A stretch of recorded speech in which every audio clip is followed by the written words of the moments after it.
Les marchés financiers continuent de réagir à ce qui se passe actuellement en Iran. On va voir tous ensemble comment les choses pourraient évoluer.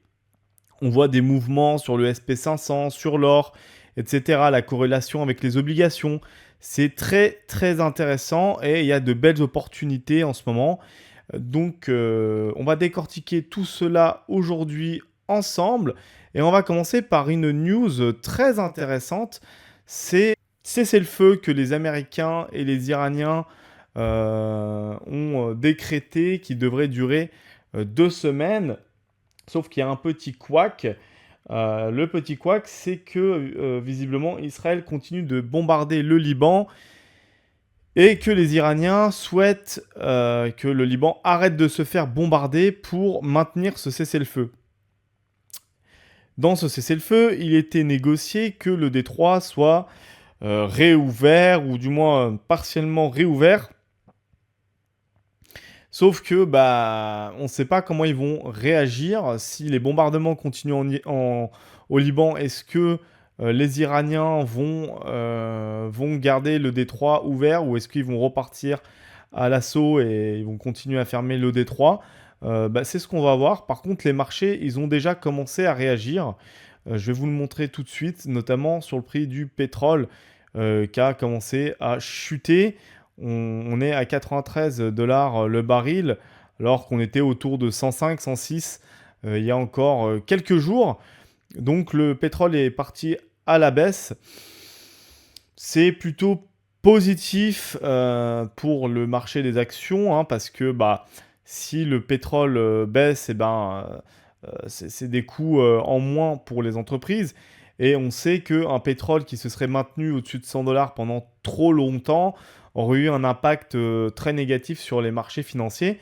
Et d'ailleurs, là, on le voit tout de suite sur le S&P 500. Le S&P 500 va peut-être casser la moyenne mobile à 100 jours là, dans quelques jours. Il repart à la hausse, vous le voyez.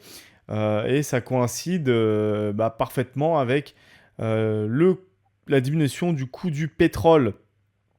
Alors si on se met par contre en 200 jours, on peut voir qu'il a déjà cassé à la hausse. Donc si on enlève du bruit, on peut observer que voilà, le S&P 500 est reparti au-dessus de la moyenne mobile à 200 jours. Voilà, je vous invite à regarder évidemment les deux pour vos placements financiers. Moi j'aime bien être sur la moyenne mobile à 100 jours personnellement. Surtout voilà, sur du court terme comme ça, je suis plus sur la moyenne mobile à 100 jours. Et quand on investit sur des horizons un peu plus longs, dans ce cas-là, on peut utiliser la moyenne mobile à 200 jours. Qu'en est-il du VIX? Le VIX est redescendu. Donc le VIX, qu'est-ce que c'est? C'est, on va dire, l'indice de la peur, si vous voulez. L'indice de la peur est, quant à lui, bien redescendu. Mais voilà, il était vraiment extrêmement haut hein, durant toute cette période de guerre assez intense. Il y avait une réelle crainte sur les marchés. Mais qu'en est-il? Qu'en est-il? Est-ce que ça va rester comme ça? Ou est-ce que l'Iran va repartir à l'attaque? Est-ce qu'ils vont garder le détroit fermé? Et est-ce que le pétrole va repartir à la hausse? C'est là la clé de compréhension, c'est là la chose la plus importante pour nous, c'est de savoir si ce pétrole va rester cher ou pas. Et quand bien même ce détroit réouvre, à mon avis, le pétrole ne redescendra pas à ses niveaux d'avant, c'est-à-dire autour de 60, 65 dollars. Je pense ça va prendre plusieurs mois ou au minimum plusieurs semaines avant que ça redescende gentiment. J'espère évidemment hein, que toute cette guerre s'arrêtera bientôt, mais c'est pas de notre ressort. Quant à l'or, c'est pareil, c'est assez intéressant de voir ce qui se passe en ce moment sur l'or. L'or est reparti légèrement en hausse. Il a recassé la moyenne mobile à 100 jours, donc on est parti sur un or a priori haussier, mais la plupart des gens comprennent mal l'or. On pense que l'or est une protection face au marché des actions baissiers. C'est pas nécessairement le cas. En fait, l'or généralement monte lorsque les taux obligataires sont bas, parce qu'il n'y a plus de raison d'avoir son argent placé en obligations. Et inversement, lorsque les taux obligataires augmentent, eh bien les gens préfèrent avoir des rendements et donc acheter des obligations, et donc vendre leur or pour, voilà, recevoir, si vous voulez, des dividendes. Alors on va voir ensemble, il y a une certaine corrélation entre l'or et les taux d'intérêt. Vous pouvez voir ici, lorsque les intérêts sont hauts, bah, l'or est en bas. Lorsque l'or est en haut, les intérêts ont baissé. Là, les intérêts ont remonté, l'or a baissé, ainsi de suite. Et là, bah là, c'est flagrant, hein. Là, l'or avait bien monté parce que les intérêts étaient très bas. Là, on a eu quelque chose d'assez bizarre, d'assez spéculatif ces dernières années, avec bah voilà, les banques centrales qui ont acheté massivement de l'or, mais pas que.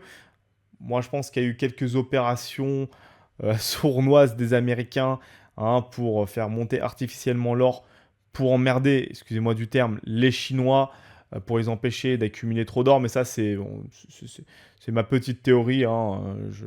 Je vous invite à penser comme vous le souhaitez, évidemment. Ce n'est que ma théorie. D'ailleurs, cette vidéo n'est pas un conseil financier, c'est juste mon point de vue que je partage sur Internet. Ça ne va pas au-delà de ça. Donc, il y a une corrélation entre les taux obligataires et l'or, on peut le voir. Et actuellement, bah, les taux obligataires ont monté. C'est ça qui me fait un petit peu peur. On va voir comment ça va durer dans le temps, parce que là, on a eu un pétrole qui est quand même assez haut. On a de l'inflation. L'inflation va sûrement augmenter. Personnellement, je ne pense pas que le conflit va s'arrêter tout de suite. Je pense que ça va durer au moins encore quelques semaines, peut-être quelques mois. Et si ça continue, les taux obligataires risquent de monter. Donc attention sur l'or. Attention parce que si les obligations continuent à monter, l'or risque quant à lui de chuter. Donc si vous avez beaucoup d'or, faites attention à cela. Encore une fois, à bon entendeur, c'est mon point de vue. Quant au SP500, eh bien le SP500 c'est pareil, hein, si le pétrole reste trop cher, eh bien on a un risque certain sur le SP500 qui risque de prendre des claques.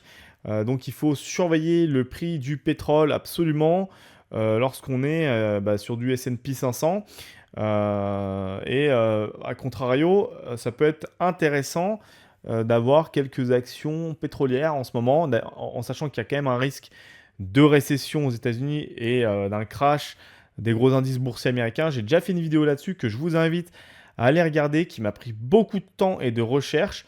Je vous invite voilà, à aller regarder cette vidéo, ça me ferait vraiment plaisir parce que c'était beaucoup de taf pour moi.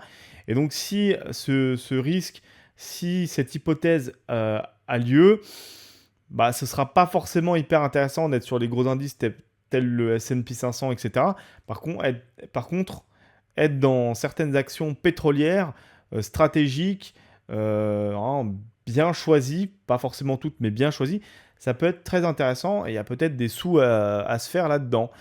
Voilà, donc c'est tout pour aujourd'hui. C'est une petite revue très rapide et je vous invite à laisser un petit pouce bleu, un petit commentaire, à vous abonner à la chaîne si ce n'est pas fait. Ça m'aide énormément, ça me donne la motivation pour continuer mon travail. Il y a d'autres vidéos qui arrivent évidemment bientôt, que ce soit sur l'actualité ou sur des thèmes un peu plus généraux. Et donc voilà, je vous remercie à tous et je vous dis à très bientôt pour une nouvelle vidéo.